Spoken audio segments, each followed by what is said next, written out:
नमस्कार, देवभूमि समाचार में आप सभी का स्वागत है। मैं आपके साथ दिव्या पांडे।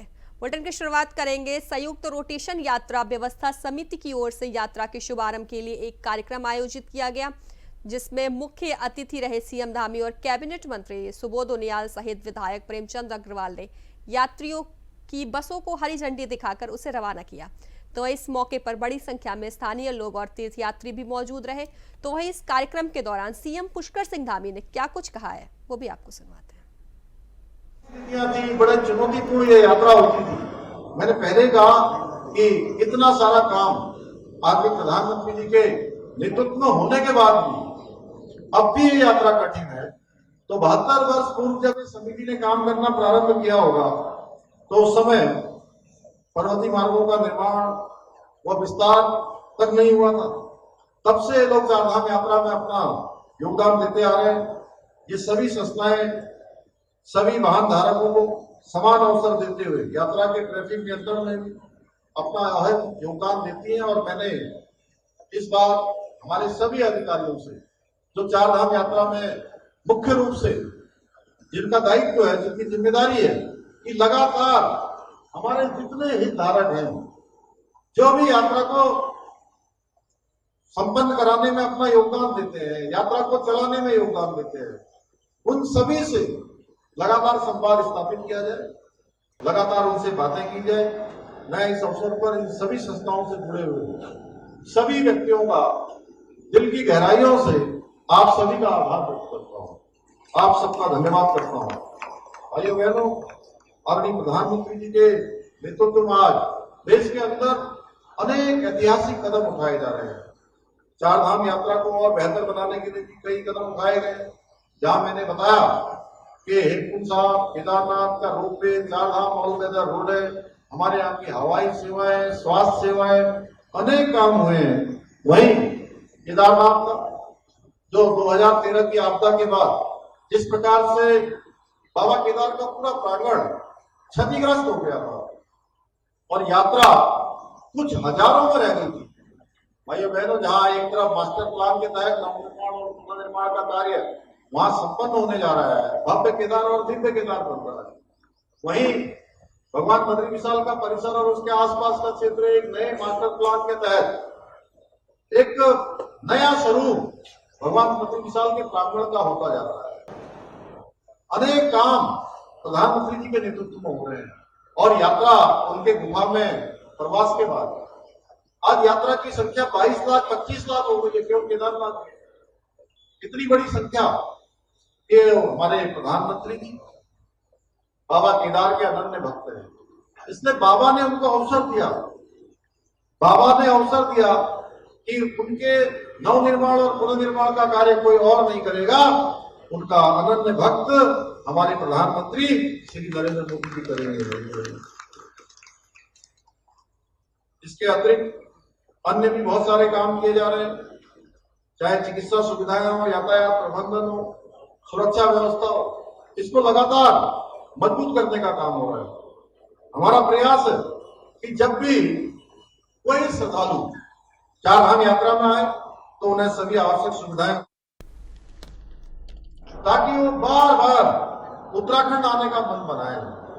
जब भी उनका यात्रा का प्लान बनने लगे, घर में बात होने लगे, तो उनके मन में हमेशा ये बात आनी चाहिए कि उत्तराखंड ही जाना है, उत्तराखंड के लोग इतने अच्छे हैं, उत्तराखंड के व्यवस्थाएं इतनी अच्छी हैं। अब वो केवल काम दायित्व तो सरकार का नहीं है, सरकार एक नोडल एजेंसी जैसी है, नोडल व्यवस्था है, लेकिन चारधाम यात्रा और चारधाम यात्रा में आने वाले श्रद्धालु जब अपनी यात्रा सफलतापूर्वक कर लेंगे, अच्छा अनुभव लेकर जाएंगे, उसके लिए जरूरी है कि हम सब लोग संयुक्त रूप से इस प्रयास को आगे बढ़ाएं। हम संयुक्त रूप से आगे बढ़ाएंगे तो निश्चित रूप से हम सबको सफलता मिलेगी। भाइयों बहनों, इस बार यात्रियों की सुविधा के लिए हमने हरिद्वार, हरबटपुर, नया गांव, ऋषिकेश ट्रांजिट कैंप में ऑफलाइन रजिस्ट्रेशन की सुविधा भी शुरू की गई है, जिससे तकनीकी साधनों से वंचित कोई भी श्रद्धालु, कोई भी चारधाम यात्री इस यात्रा से वंचित न रहे। इसके साथ ही यात्रियों की जो सुगमता है और उनकी सुरक्षा को ध्यान में रखते हुए ऐसी सभी व्यवस्थाएं की गई है जिनसे चारधाम यात्रा के दौरान किसी भी प्रकार की उनको परेशानियों का सामना न करना पड़े, उनका यात्रा का अनुभव सहज, सुरक्षित और यादगार बने। मैं आज के इस अवसर पर हमारे सफाई कर्मचारियों को से लेकर यात्रा सुरक्षा में तैनात रहने वाले हमारे पुलिस के जवान हैं, प्रशासनिक अधिकारी हैं, हमारे परिवहन विभाग के अधिकारीगण हैं, कर्मचारीगण हैं, अन्य विभाग हैं, उन सभी से भी अपील करता हूं कि वे लोग यात्रा के दौरान ऐसा कोई कार्य न करें जिससे यात्रा में आने वाले किसी भी यात्री को, किसी श्रद्धालु को परेशानी का सामना करना पड़े। भाई बहनों, जैसा मैंने शुरू में कहा था कि उत्तराखंड के कण कण में देवी देवताओं का वास है, इसलिए इस पुण्य भूमि को साफ सुथरा रखना, स्वच्छ रखना, यह भी हमारी जिम्मेदारी है। इसके लिए हमने पर्यावरण संरक्षण में स्वच्छता के लिए इस बार ग्रीन चारधाम यात्रा अभियान की शुरुआत की है, जिसके अंतर्गत 4 धारों में सिंगल यूज प्लास्टिक पर पूरी तरह उसके इस्तेमाल पर पूरी तरह से बैन किया गया है और इसका उपयोग न करने का संकल्प किया गया है। इसलिए मैं इस अवसर पर, जैसा कि हमारे अनूप जी कह रहे थे कि यहाँ से आज पूरे देश के अंदर संदेश जाने वाला है, पूरे देश भर से आने वाले हमारे तीर्थ यात्रियों से, श्रद्धालुओं से, यात्रा करने वालों से मैं ये अनुरोध करना चाहता हूँ, ये अपील करना चाहता हूँ। हमारे प्रधानमंत्री जी ने मन की बात में भी बार बार देशवासियों से अपील की है कि आप चारधाम यात्रा में जा रहे हैं या कोई भी धार्मिक यात्रा कर रहे हैं, ये बहुत शुभ होता है और इसकी यात्रा के अपने नियम होते हैं। तो खबरों में आगे बढ़ेंगे, जहां उत्तराखंड में डाक सेवा वितरण व्यवस्था को बेहतर बनाने के लिए डाक विभाग 20 डिलीवरी सेंटर खोलने जा रहा है। बता दें, इसकी जानकारी chief post master general Shashi Shalini Kujur ने देते हुए कहा कि इसकी शुरुआत देहरादून से की जा रही है। इससे लोगों को साधारण डाक पार्सल, रजिस्ट्री समेत आर्टिकल समय पर मिल सकेंगे। तो वहीं उत्तराखंड में अभी 400 डाकघरों से डाक वितरण होती है, बता दें आपको, जबकि देहरादून में इसकी संख्या 17 है। गलत पिन कोड दर्ज करने से डाक एक से किसी दूसरे पोस्ट ऑफिस में चली जाती है, जिसके चलते डाक पार्सल और रजिस्ट्री और आर्टिकल लोगों को समय पर नहीं मिलते हैं और डाक विभाग को इसकी शिकायतें मिलती हैं। तो वहीं इसको लेकर डिलीवरी सेंटर खोलने की तैयारी हो रही है। अब हर शहर में एक ही जगह से डाक का वितरण होगा।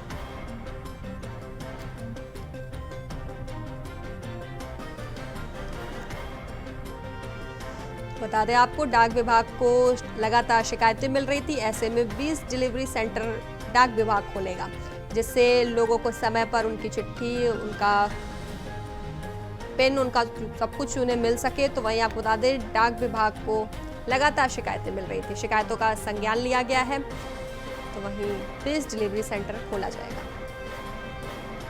बता दें, चीफ पोस्ट मास्टर जनरल ने जानकारी दी है। देहरादून में 20 डिलीवरी सेंटर, उत्तराखंड में 20 डिलीवरी सेंटर खोले जाएंगे, आपको बता दें, डाक विभाग द्वारा। तो वहीं चीफ पोस्ट मास्टर जनरल ने जानकारी दी। तो वहीं डाक विभाग को आपको बता दें, लगातार शिकायतें मिल रही थी, जिस पर संज्ञान लिया गया है। इस वजह से 20 डिलीवरी सेंटर डाक विभाग में खोलेगा।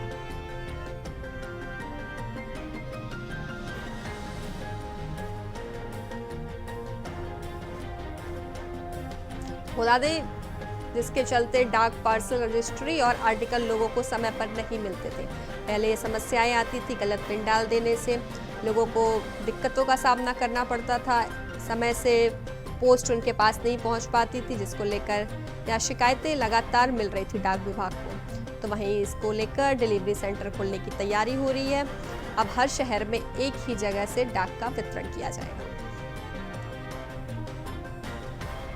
बता दें आपको, 20 डिलीवरी सेंटर डाक विभाग खोलेगा, जहां चीफ पोस्ट मास्टर जनरल ने यह जानकारी दी है। डाक विभाग को लगातार आपको बता दें शिकायतें मिल रही थी, शिकायतों का उन्होंने संज्ञान लिया है।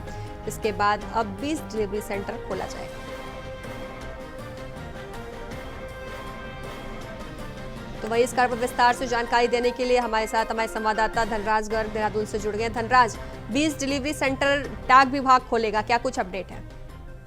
देखिए, जिस तरीके से देखा जाए कि जो डाक विभाग है उनको कहने से ये शिकायतें मिल रही थी कि जो डिलीवरी है वो सही से नहीं हो पा रही है, यानी कि फ्रॉड के कारण कहीं ना कहीं जो डिलीवरी थी वो किसी और स्थान में पहुंच जा रही थी। तो लेकिन अब देखिएगा कि एक बड़ा कदम यहाँ पर डाक विभाग उठाता हुआ नजर आ रहा है कि 20 डिलीवरी सेंटर खोलने का निर्णय डाक विभाग की तरफ से लिया गया है, और इससे लाभ ये होगा कि जो डिलीवरी है वो समय पर पहुंच पाएगी और कोड के कारण इधर उधर की डिलीवरी नहीं होगी, क्योंकि जो 20 सेंटर बनाए जाएंगे, क्योंकि अभी तक देखा जाए तो पूरे उत्तराखंड के अंदर 400 सेंटर ऐसे हैं डाक विभाग के जो डिलीवरी करते हैं, लेकिन अब 20 और बढ़ा दिए जाएंगे, 420 डिलीवरी पॉइंट हो जाएंगे, और ये पॉइंट से कहीं ना कहीं जो उपभोक्ता है उनको आसानी से उनकी पोस्ट मिल पाएगी। जी बिल्कुल धनराज, डाक विभाग को लगातार शिकायतें मिल रही थी, ऐसे में चीफ पोस्ट मास्टर जनरल द्वारा यह संज्ञान लिया गया है। उन्होंने जानकारी दी है कि 20 डिलीवरी सेंटर खोले जाएंगे, ऐसे में उनके द्वारा और क्या कुछ कहा गया है? जी बिल्कुल, देखिए जिस तरीके से 20 सेंटर खोलने की बात उनके द्वारा की गई है, क्योंकि लगातार शिकायतें मिल रही थी कि जो पोस्ट है वो समय पे नहीं पहुंच पाती है और सही जगह पर नहीं पहुंच पाती है। इसी के कारण ये बड़ा फैसला कहीं ना कहीं डाक विभाग के द्वारा लिया गया है, और इससे कहा जा सकता है कि कहीं ना कहीं जो सेवाएं है उनको बेहतर बनाने के लिए डाक विभाग की तरफ से ये कार्य किया गया है कि 20 सेंटर खोलने की बात की गई है, और आगे आवश्यकता पड़ी तो और इस सेंटरों की संख्या बढ़ाई भी जा सकती है। धनराज, उत्तराखंड में डाक सेवा वितरण व्यवस्था को बेहतर बनाने के लिए या पहल की गई है, 20 डिलीवरी सेंटर बनाए जा रहे हैं, ऐसे में उत्तराखंड वासियों का क्या कहना है?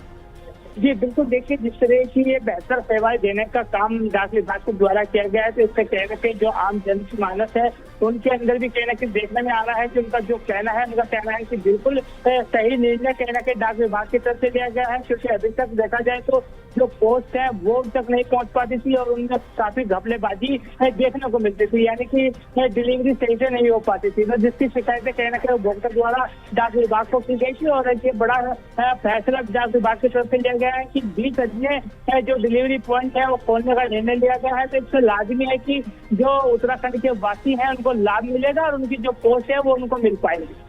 धनराज, 20 डिलीवरी सेंटर खोले जाएंगे, कब से काम शुरू हो जाएगा? जी बिल्कुल, देखिए जो बेस डिलीवरी सेंटर खोलने की बात की गई है उसमें जल्दी काम शुरू करने की बात पोस्ट मास्टर के द्वारा की गई है, और उन्होंने साफ तौर पे ये भी कहा है कि जो डिलीवरी सेंटर खोले जाने हैं उनके लिए जगह चिन्हित करने के लिए निर्देश दे दिए गए हैं। जल्दी वो जगह चिन्हित कर ली जाएगी और उसके बाद से वो कहीं ना कहीं जो कहा जाए कि पूरा जो प्रक्रिया है वो शुरू कर दी जाएगी, और माना यह जा रहा है कि इसी वर्ष यानी कि दिसंबर तक कहीं ना कहीं जो डिलीवरी पॉइंट है वो खुल जाएंगे। जी बिल्कुल, खबर विस्तार से जानकारी देने के लिए आपका धन्यवाद। तो आपको बता दें, शिकायतों का संज्ञान लिया गया है, जहां 20 डिलीवरी सेंटर खोले जाएंगे, डाक विभाग द्वारा 20 डिलीवरी सेंटर खोले जाएंगे। तो खबरों में आगे बढ़ेंगे, जहां उत्तराखंड सरकार की ओर से आयोजित उत्तराखंड और नेपाल के मध्य कृषि और संबंध क्षेत्रों में पारस्परिक सहयोग के लिए आयोजित बैठक और परिचर्चा में सुदूर पश्चिम प्रांत नेपाल के मुख्यमंत्री कमल बहादुर शाह मुख्य अतिथि रहे। तो बैठक का आयोजन उत्तराखंड सरकार के कृषि विभाग, विदेश सहयोग प्रकोष्ठ और नेपाल के कृषि और पशुपालन मंत्रालय के संयुक्त तत्वाधान में हुआ। बता दें, इसमें दोनों पक्षों के वरिष्ठ अधिकारियों, वैज्ञानिकों, नीति निर्माताओं और गैर सरकारी संगठनों के प्रतिनिधियों ने हिस्सा लिया। तो वही मुख्यमंत्री ने नेपाली लोगों को विशेष रूप से व्यावसायिक, व्यापार और तकनीकी क्षेत्र में भारत सरकार द्वारा दिए जाने वाले प्रशिक्षण कार्यक्रमों की भी सराहना की।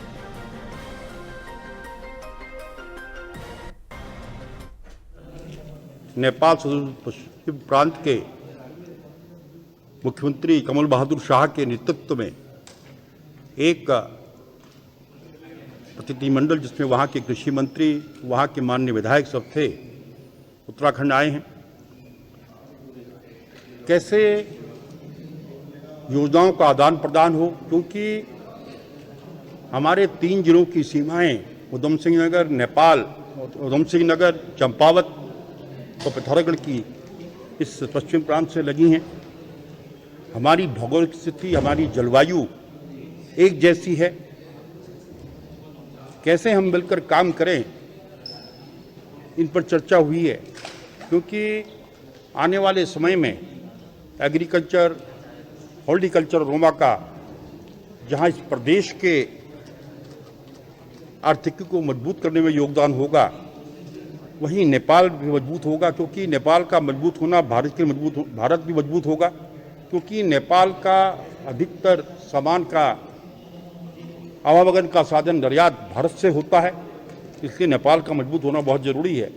और इस चर्चा के बाद जो परिणाम सामने आएंगे, मेरे जो भरोसा है, हम मिलकर काम करेंगे और एग्रीकल्चर और हॉर्टिकल्चर के क्षेत्र में नया आयाम स्थापित। देखिए, मिलेट्स हमारी परंपरागत खेती में है। हम मिलेट्स के लिए पॉलिसी लाए हैं। हमने जहां अन्य फसलों में 60% की सब्सिडी मिलती है बीज पर, मिलेट्स पर हम 80% की सब्सिडी देते हैं और अधिक से अधिक किसान इन चीज़ हो रहा है, हम लोगों को आमंत्रित करते हैं। आज हम 40% ऑर्गेनिक हैं। जब किसी चीज़ के आगे होने लगता है उसके दाम बढ़ जाते हैं और हमारा संकल्प है कि 2027 तक हम 55% ऑर्गेनिक होंगे ताकि किसानों की आमदनी बढ़े, किसानों की आय बढ़े। ये जो हमारा विजिट है, इसकी वजह से दोनों देश को दोनों देश के बीच में जो संबंध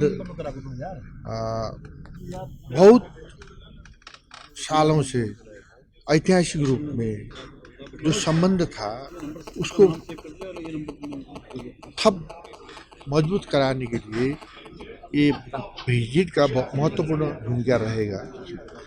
और ये विजिट से जिस तरीके से भारत ने हमको आमंत्रण किया, विजिट में बुलाया, तो भारत सरकार नेपाल के पक्ष में, नेपाल के डेवलपमेंट के पक्ष में, नेपाल के समृद्धि के पक्ष में भारत सरकार हर पल है, ये संदेश नेपाल में पहुंचा है। और विशेष करके हम जैसे प्रदेश के हिसाब से, प्रदेश के मुख्यमंत्री के हिसाब से यहाँ पर जैसे पहुँचे हैं, तो विभिन्न सेक्टर में हमारा छलफल हुआ है, चाहे पर्यटन की विकास हो, चाहे कृषि की विकास हो, चाहे टेक्नोलॉजी की विकास हो, चाहे ऊर्जा की विकास हो, हर एक क्षेत्र में हमारा चर्चा हुआ है। इस चर्चे से, इस डिबेट से स्वाभाविक रूप में हमको उत्तर पश्चिम प्रदेश को तो अगली खबर की रुख करेंगे, जहां उत्तराखंड चारधाम यात्रा की शुरुआत हो चुकी है, वहीं मौसम भी अब करवट लेने लगी है। बता दें, पूरे प्रदेश भर में आज बरसात देखने को मिल रही है। तो जहां एक तरफ बरसात ने उत्तराखंड के जनमानस को गर्मी से निजात देने का काम किया है, तो वहीं दूसरी तरफ उत्तराखंड के लिए कई बार यही बरसात चुनौती भी बन जाती है। आपदा सचिव विनोद कुमार सुमन ने जानकारी देते हुए बताया कि आगामी समय में मानसून के दौरान आने वाली चुनौतियों के लिए विभाग अपनी तैयारियों में जुटा हुआ है। आपदा कर्मियों को उपकरणों को चलाने की ट्रेनिंग दी जा रही है। वहीं इसके अतिरिक्त लैंडस्लाइड जोन का चिन्हीकरण कर विशेष तैयारियां भी की जा रही हैं। जानते हैं कि तापमान काफ़ी बढ़ रहा था, काफ़ी गर्मी पड़ने लगी थी, तो अभी जो बरसात हो रही है इससे तापमान में कमी आएगी और लोगों को गर्मी से थोड़ा निजात मिलेगी। अभी जो बरसात का अलर्ट आया है इसमें ऐसी कोई खतरनाक बरसात नहीं है, नॉर्मल बरसात है, जिससे नुकसान या टूट फूट की संभावना काफ़ी कम है। माननीय मुख्यमंत्री जी के निर्देश के क्रम में आपदा प्रबंधन विभाग लगातार ग्राउंड पे काम कर रहा है। अभी तैयारी का समय चल रहा है हमारा। जो भी आपदा के उपकरण हैं हम लोग उसको ठीक करा रहे हैं, उसको चलाने के लिए लोगों का अभ्यास करा रहे हैं। इसके अलावा लोगों में प्रशिक्षण का कार्य गतिमान है विभिन्न जनपदों में, विभिन्न लेवल पे। अभी 24 तारीख को हमने चारधाम यात्रा की मॉक ड्रिल भी कराई थी, जिसमें सभी पक्षों को, सभी विभागों को शामिल किया गया था। तो खबरों में आगे बढ़ेंगे, जहां चारधाम यात्रा को लेकर पार्किंग स्थलों पर अतिक्रमण की शिकायत को लेकर पालिका और पुलिस ने संयुक्त रूप से अभियान चलाया है। कर्णप्रयाग मुख्य बाजार सहित अन्य स्थानों पर अभियान चलाया गया है। तो बता दें आपको, अतिक्रमणकारियों को तुरंत अतिक्रमण हटाने को कहा गया है। ये पालिका की एक तरफा कार्रवाई है। प्रशासन दबाव बनाने की कोशिश कर रहा है, क्योंकि हम लोग यहाँ पे अल्पसंख्यक है और प्रशासन हम पे नाजायज दबाव बना रहा है।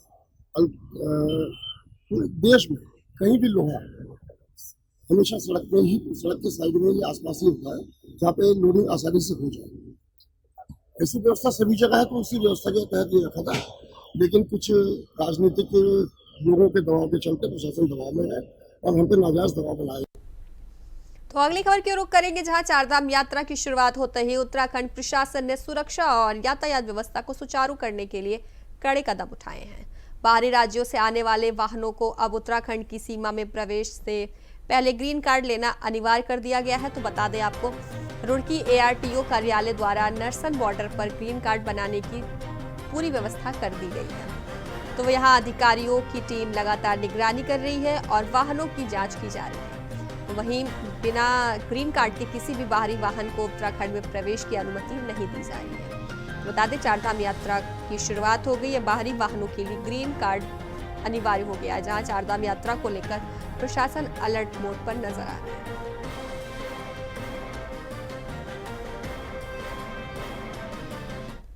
यहाँ पे हमने अपने नारसन बॉर्डर पे चेक पोस्ट पे हमारी व्यवस्था की गई है। जो भी गाड़ियाँ हमारे उत्तराखंड में आएगी उसका ग्रीन कार्ड यहाँ पे बनाया जाएगा, उसके पश्चात ही वो यात्रा पे जा सकेगी। गाड़ियों की फिटनेस अगर नहीं है तो गाड़ी की फिटनेस तो करवा के लानी पड़ेगी अगर बाहर की गाड़ी है, और यदि सारे पेपर्स उसके पूरे हैं, डॉक्यूमेंट्स कंप्लीट हैं, तो यहाँ पे ग्रीन कार्ड जनरेट होगा। उसके बाद अपना ट्रिप कार्ड लेकर कोई भी गाड़ी अपना चारधाम यात्रा पर जा सकती है। चारधाम यात्रा को लेकर प्रशासन लगातार अलर्ट नजर आ रहा है। बता दें आपको, बाहरी गाड़ियों के लिए ग्रीन कार्ड अनिवार्य कर दिया गया। दूसरे राज्यों से जो गाड़ी चारधाम के लिए आएगी, अंदर आएगी, उनके पास ग्रीन कार्ड जरूरी है। आपको बता दें, चारधाम यात्रा को लेकर प्रशासन लगातार अलर्ट नजर आ रहा है। सरकार भी अलर्ट है। सरकार ने अधिकारियों को निर्देश दिए हैं चारधाम यात्रा को लेकर।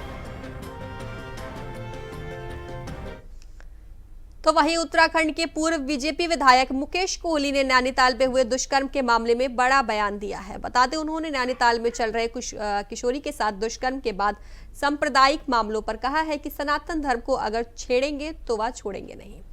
इसके साथ उन्होंने दोषियों को कड़ी सजा देकर देश में मैसेज देने की बात कही है। उन्होंने कहा, अगर आप हमारी माँ, बेटियों और बहनों के साथ गलत करेंगे तो हम छोड़ेंगे नहीं। देखिए, हमारी सरकार के सामने ये जो घटना आई है, ये बेहद ही एक तरीके से मैं कह सकता हूँ निंदनीय है।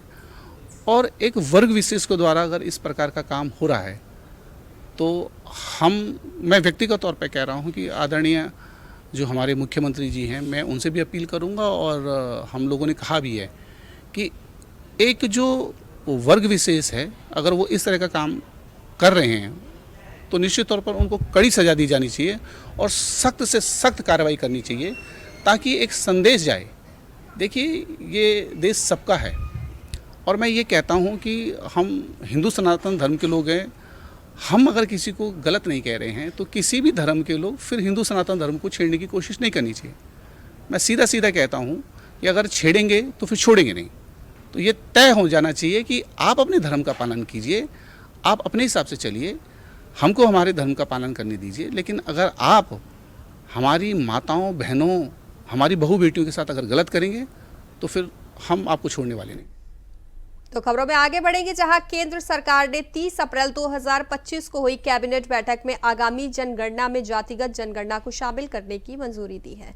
तो वहीं केंद्रीय मंत्री अश्विनी वैष्णव ने बताया है कि यह जातिगत गणना मूल जनगणना के साथ ही आयोजित की जाएगी, जो 2025 में शुरू होकर 2026 तक पूरी होने की संभावना है। यह निर्णय सामाजिक न्याय और समावेशी नीतियों को बढ़ावा देने के लिए लिया गया है।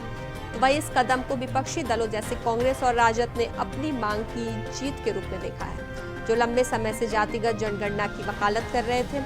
हालांकि सरकार ने स्पष्ट किया है कि यह फैसला सामाजिक ताने बाने को ध्यान में रखकर और संवैधानिक व्यवस्थाओं के तहत लिया गया है। जातिगत जनगणना से देश में विभिन्न जातियों की आबादी के आंकड़े जुटाए जाएंगे, जो नीति निर्माण, संसाधन वितरण और आरक्षण व्यवस्था में मदद कर सकते हैं। तो बिहार जैसे राज्यों में पहले से हुए जातिगत सर्वे को देखते हुए इस कदम को विशेष रूप से महत्वपूर्ण माना जा रहा है, खासकर बिहार विधानसभा चुनाव से पहले।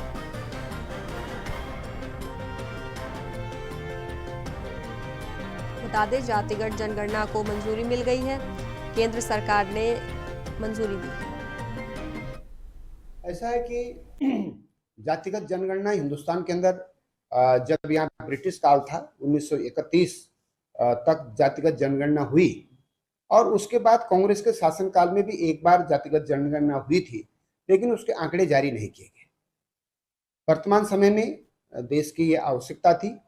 हमारी केंद्र की सरकार ने, प्रधानमंत्री नरेंद्र मोदी जी ने इसकी आवश्यकता को महसूस किया है कि जो हमारा वंचित समाज है, पिछड़ा वर्ग है, उसको उसका हक पूरा पूरा मिल सके, इसके लिए जातिगत जनगणना की जानी चाहिए।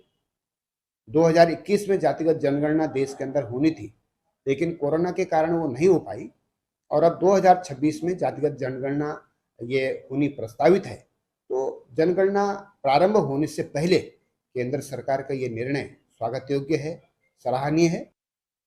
तो फिलहाल देवभूमि समाचार में अभी के लिए बस इतना ही। बने रहे इंडिया वॉइस के साथ। नमस्कार।